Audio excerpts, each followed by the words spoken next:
Hello, everyone. Real quickly before we get into this week's episode, the latest Kickstarter has launched. This is the Kickstarter for Magic Deeper Secrets, the book that has been eagerly anticipated and that we have referenced a few times. In fact, we talk about it a little bit, a very little bit, in today's episode, which is a discussion about the 3rd and 4th Circle Illusionist spells. If somehow you missed the announcement, you can find a link at the FASA Discord, on the official Earthdawn page on Facebook. Twitter links have been posted both from the FASA Games account as well as my own. But of course, you can always just go to Kickstarter and search for Magic Deeper Secrets. Unfortunately, because of the way that we named the campaign, searching for just Earthdawn doesn't do it. Although if you search for FASA Games, I'm pretty sure that will pull up all of our campaigns, including that one. As of this recording, we are already at over $40,000 in funding. So this is after less than 48 hours of the campaign having been live. This is the fastest that any of our campaigns have reached this point. Clearly, this is a book that a lot of people have been looking for. There is also a bunch of additional swag, including the new Alamaze plush, spell cards, which will include tarot-sized cards of every single spell for all 5 magician disciplines, both from the core player's guide, the shaman spell list in Mystic Paths, and all of the new spells for all 5 disciplines that is included in this new book. So that is definitely something to look at. We've got some other cool things as well. Go over to Kickstarter, search for Magic Deeper Secrets, or search for FASA Games. Find the campaign, take a look at what we've got, and back it. Join all of those other folks that are already there, making this campaign a successful one. Thank you so much, everybody. As of this release, Gen Con is 1 week away. Well, technically 8 days.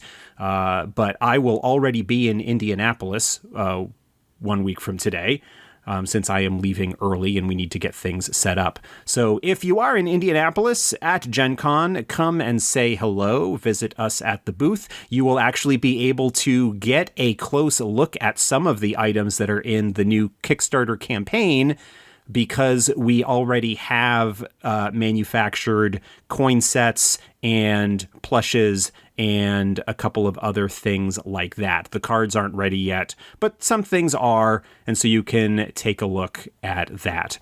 All right, I've nattered on long enough. Hope everybody's summer has been good so far. Thank you so much again, and let's get into this week's episode.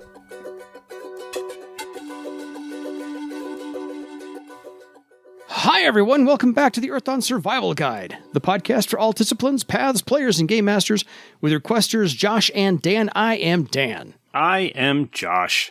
And on today's podcast, we'll be discussing all things thaumaturgical, the illusory edition. So if you have any questions for us, please drop us a line at edsgpodcast@gmail.com. So, illusion spells. Josh, any familiarity with these? Not as much. Illusion spells can be tricky. We talked about this back when we were talking about Illusionists. We kind of covered this a lot. Of the 4 core book magician disciplines, Illusionist is probably one of the more difficult to deal with, but also the one that in a way rewards player creativity quite a lot, especially if the GM is willing to go along for the ride. But yeah, these are fun. My only familiarity with these is I played something akin to a gauntlet. We had a homebrew character. The Windling Illusionist kind of glommed onto me as the person that he would with all of these spells. And so this is my familiarity, is the recipient thereof some of these, but I don't think we got past 3rd or 4th circle. Anyway, so the beginning 3rd circle spell for the Illusionist kit is the "And Then I Woke Up." Yeah, this is a pretty straightforward spell. Pretty useful for certain approaches to things. Essentially, it is a spell that provides a bonus to the Illusionist, because it is a self spell, provides a bonus to sensing tests. It essentially provides a boost for the illusionist to sense illusions or other things along those lines. Hey, +5 steps is nothing to sneeze at. So the way that I would actually handle this, rather than making it a step bonus, because there are lots of different things that could be sensing tests, because a sensing test is whenever you are interacting with an illusion. If, for example, to talk about a lower circle spell, there's Monstrous Mantle. Yes. When you are trying to hit somebody that has Monstrous Mantle cast on them, that attempt to hit them is a sensing test. And so rather than providing a bonus to that test, what I would do is use that modifier just added onto the result to compare to the sensing difficulty of the spell.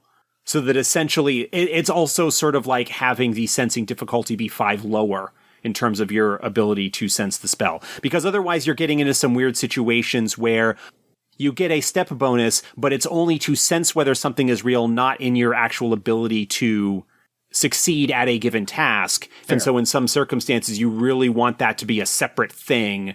Mm-hmm.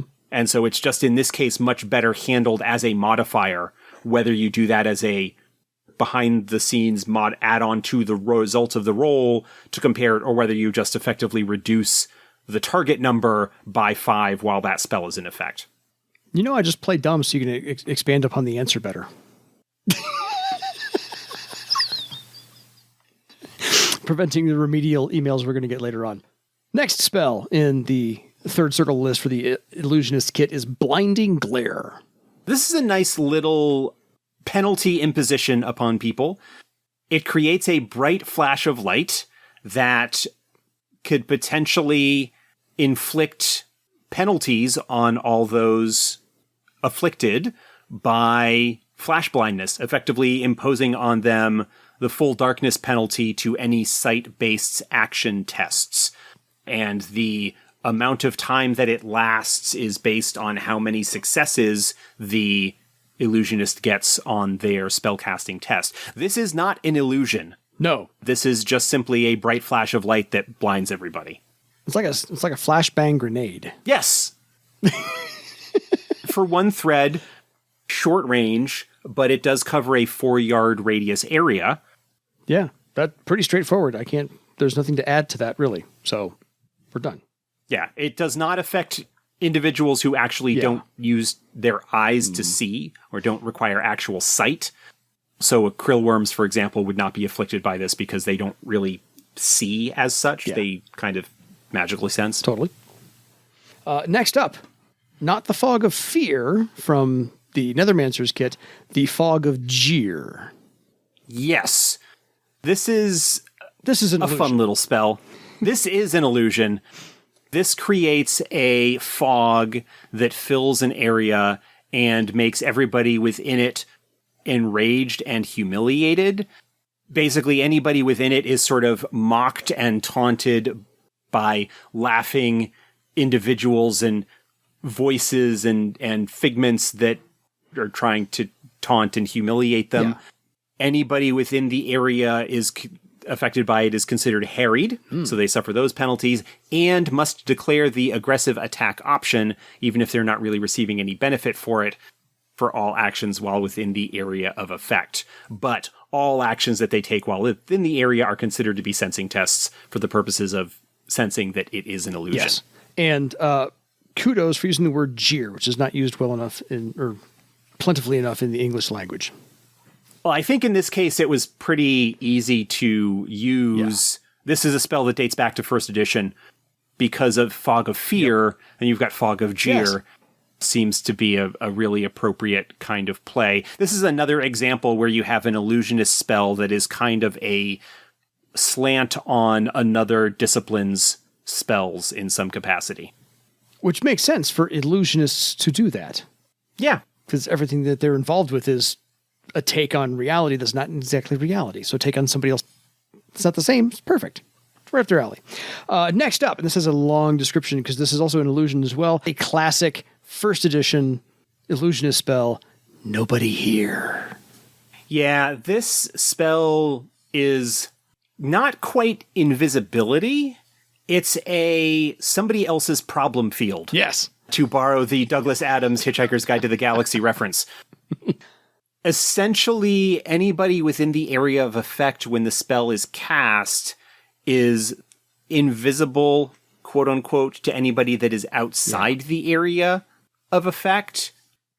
It's kind of a stealth, don't notice us situation. Anybody who walks into the area gets a test in order to sense whether it is real. They gain a bonus if people within the area manipulate the environment in some way. If the individual noticing that still fails the sensing test, the spell will sort of help them rationalize what happened to a sense in order to continue maintaining the illusion. And also, anybody that causes damage to someone affected by it immediately sort of breaks the illusion for them and triggers a sensing test for everybody else that's kind of observing it. This is nice if you want to have a little bit of time to go through an area, to like search an office or other kind of situation, or even just to escape notice. You know, you duck into a side room, cast this spell, and then maybe when the guards are coming through looking for you, they glance in and they don't notice you and they move on. Mm-hmm. You know, that kind of situation. It is a sort of stealth, invisibility, hide situation with some limitations on it. Yeah, which is nice. Like I said, classic illusionist spell. Lastly, in the third circle kit is the Phantom Warrior. This is a nice one. This is a defensive spell. This is sort of a variant on the classic mirror image spell that you see in a lot of fantasy games. It creates additional phantom images of the illusionist, or actually of the target. It doesn't have to be the illusionist. It can be on anybody within 10 yards, but it makes them more difficult to hit. The images do not move in perfect sync, so it's not a true mirror image. The target character gets bonuses to their physical defense because of the additional images, and attempts to actively defend against attacks from them, like a void blow and such, suffer a penalty because they're not completely sure where the attack is actually coming from. But any kind of interaction with those images counts as a sensing test for the purpose of seeing through it. Yeah. It is an illusion, but it is a somewhat effective illusion, and even temporarily can provide a little bit of bonus.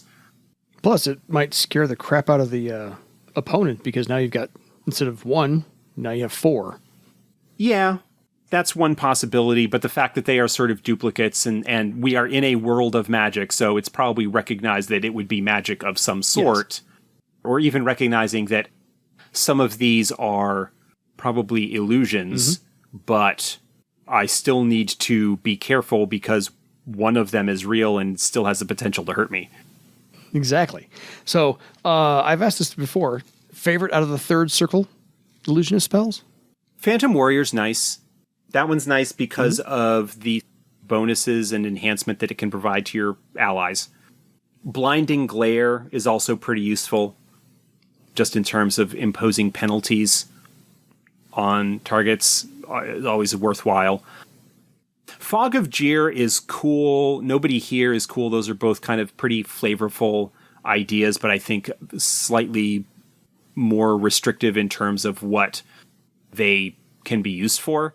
And Then I Woke Up is nice, but whether the bonus to sensing tests is going to matter will depend on, are you going to be running into a lot of illusions where you might need that bonus? Fair. So basically Nobody Here is a favorite? No. Okay. I would say probably my top choices out of this would be Phantom Warrior and Blinding Glare. Nobody Here is cool, but if you're not necessarily running a game where that's going to come in handy, then limited less use. So. Yeah. The other two have a little bit broader applicability in terms of what you're going to run into in your typical adventuring campaign. Yeah, because most the other two we've done so far, or the three we've done so far, have like 6 at third circle. This one only has 5 at third circle, but I think it makes up for it because there's 7 at fourth circle, which we will get into now. The beginning fourth circle spell, Clarion Call, which I know you're familiar with because it was in the Legends of Earthdawn podcast. got used to great effect, at least once. This is a sort of short-term, for lack of a better term, mind control spell. It creates an imaginary voice, an illusory voice that is clearly sort of an illusion, but the effect of it is to, one, in language that the hearer can understand, because it's sort of a mental effect, it's affecting their mind. It's not really speaking. It's kind of just making their mind do this. Very persuasively tries to get them to do something, as long as the action is not obviously harmful to others. And with more successes, you can make people do something that even is harmful. But it's relatively short duration, but usually long enough to make your escape. Yeah. If you need to. That's sort of what happened the one time I'm thinking of in the game. First couple episodes, Yeah. It was pretty effective. Exactly. Well, and if it's fourth circle and the duration is rank rounds, that's a minimum of 4 rounds probably to let you get out. That's six. That's certainly enough time to put some distance between yourself and your target. Yeah. Especially considering it's got a range of 40 yards, you might be casting it from a little bit of a distance away to begin with and be able to get even more distance. Yeah. So not a bad spell. Next up, Great Weapon. This is an illusion spell, but it makes the target weapon look bigger and nastier than it actually is. If it's successful, opponents who are facing the character wielding that enhanced weapon are harried. Basically imposes penalties on them while the spell is in effect. Nice. So it makes your great sword look like a surfboard on a stick. Even greater sword. Yeah, like a surfboard. And just basically makes your enemies wary of dealing with it, and so they have penalties to the stuff they're trying to do. Not bad. And lasts for rank plus 5 rounds, so that's going to be there a while. Yeah. And it's 0 thread, so that's something that you can throw out there at the beginning of a combat. Yeah, not bad. Okay, the next one is, I think, also has to be there. It's been mentioned to great effect in Clarion, I think it was, the adventure for that. Notice Not. Yeah, this is sort of an upgraded version of Nobody Here. In this case, though, it only affects one target as opposed to an area, but the effect is a lot greater. Anyone in the target's area will ignore them, subconsciously move out of the way. It's similar to Nobody Here. If the target of the spell interacts with the environment, then it might trigger people noticing that they are there. And likewise, it breaks automatically if you use it to cause violence. But it's another spell that allows you to move through an area undetected. Yeah, it doesn't last as long as Nobody Here, because it's not rank plus 5 minutes. This is just rank minutes for Notice Not. But still, additional threads, each additional thread gets an extra 2 minutes on that, which is not bad either. So, but like you said, the drawback is that it explicitly does not protect against any form of astral sensing. So if somebody uses astral sight, they will immediately notice that there is an astral presence there that they are not otherwise noticing. How they act in that circumstance, will depend on what's going on, but it is a drawback to that. Absolutely. Okay, next up, Phantom Lightning. Now we get into some damage-dealing spells from the Illusionist. They don't get a lot of them. No. But the ones that they do can be nasty. Phantom Lightning is essentially the Illusionist version of Lightning Bolt. Yeah, from the Elementalist kit. It does will plus 7 physical damage. Ow. It hits additional targets the same way that Lightning Bolt from the Elementalist does. Yeah. It's essentially Lightning Bolt, but an illusionist is casting it, so it's an illusion. Mm-hmm. Now, one of the things to keep in mind is that this is a spell that, because of the way that illusions work in 4th edition, you can't sense after the fact that, it's an illusion. This would interact with disbelief tests, where You need to decide before you are hit whether you are thinking it's real or not. And if it is not real, then you don't get affected at all. But if it is real, you are Hosed. hosed, yeah. This is a potentially nasty damage-dealing spell, which illusionists don't get a lot of. No, because if you're talking will plus 7, probably your base will step is 6 or 7 to start with. 6 or 7, yeah. You're looking at a step 13 or 14, and that's before you hit 5th circle or 6th circle or whatever it is where you get will force. Yeah. So Can start enhancing that even further. Mm-hmm. So this is fun.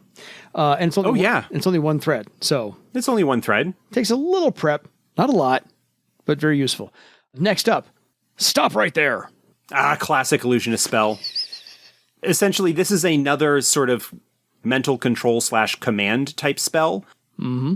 You target an individual, yell stop at them, and if successful, they can't move. They are stopped right there. Yeah. And are considered harried. They can sort of still act normally, they just can't physically move from that location. They can make a willpower test each round to try and break that compulsion, but otherwise it holds somebody in place. Yeah. It's kind of like the old cartoons. I mean, they don't stop exactly in that position if they're running up and then stand still. Yeah. Their movement rate is reduced to 0. Yeah. So they can just stand there. They're not going to like freeze in place like the old Bugs Bunny cartoons, but still you get them immobile, you're good to go. So nothing wrong with that. I like the fact that it really doesn't fit into anybody else's kit. It would have to be an illusionist because it's not really an elementalist thing to do or another nature type thing to do. Illusionists get spells that quite frequently deal with manipulation of perception and mind and things like that. Yeah. So I like it. Second to last, Suffocation. Suffocation is nasty because this is not an illusion. Yeah. There is no way to disbelieve it. It doesn't do a lot of damage, but it does have quite a bit of range and an area effect, so it does affect multiple characters. Those affected lose their breath and start suffocating, are considered harried for all actions except willpower tests, and their movement rate is halved until they move out of the area of effect. And then they actually do suffer mystic damage each round, again, with a willpower test to try and throw off the effects, because it is kind of like a mental compulsion of stop breathing. Yeah. Which is nasty, and the only way to do it is to kind of break that compulsion. It is a real effect. Suffer that. It's a relatively low damage, but the secondary effects of the harried penalty and the movement penalty are really nice, and to be able to throw that out onto a 4-yard radius area of effect, depending on how closely clumped people are, you can hit 3 or 4 characters with this pretty easily. Yeah, and or a really big beast. Yeah, I would say if you're targeting like a big beast, being able to just affect the head is probably enough, or wherever their breathing apparatus is located. Exactly. It's a neat little spell. It's got 3 threads. It is not a quick cast spell, but as an area effect spell, that's not uncommon. And it's throwing out some reasonable incapacitating penalties. This is, again, in a similar vein to Blizzard Sphere or the Shaking Earth, whatever it's called, the Elementalist spell, like where you are kind of controlling an area and affecting the people within that area, and they need to deal with it. Yes. It's a zone control spell. Doesn't require concentration by any stretch of things, so once it's in place, you are free to do other things. But it's still nasty. Yeah, no doubt. Not at all. Last one. Unmask reveals a character's true physical appearance. If successful, they get a bonus to dispel magic tests to any spells against any spells or talents that are concealing their appearance. It's an enhancement to attempts to reveal someone's true appearance. Fair. It's Unmask.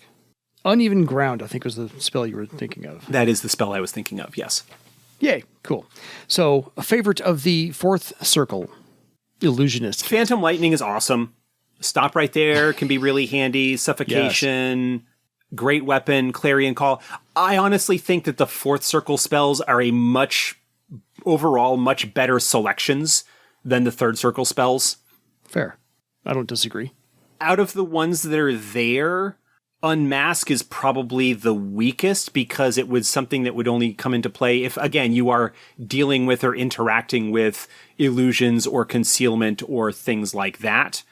The drawback to Unmask is that because it's essentially buffing Dispel Magic, it wouldn't really do anything to reveal a horror's true form or something like that, because that would be a horror power as opposed to something driven by a spell or talent. The limitations of Dispel Magic that was kind of put into 4th edition to keep it from being a one-trick pony in terms of everything that it can do. But it's still potentially useful.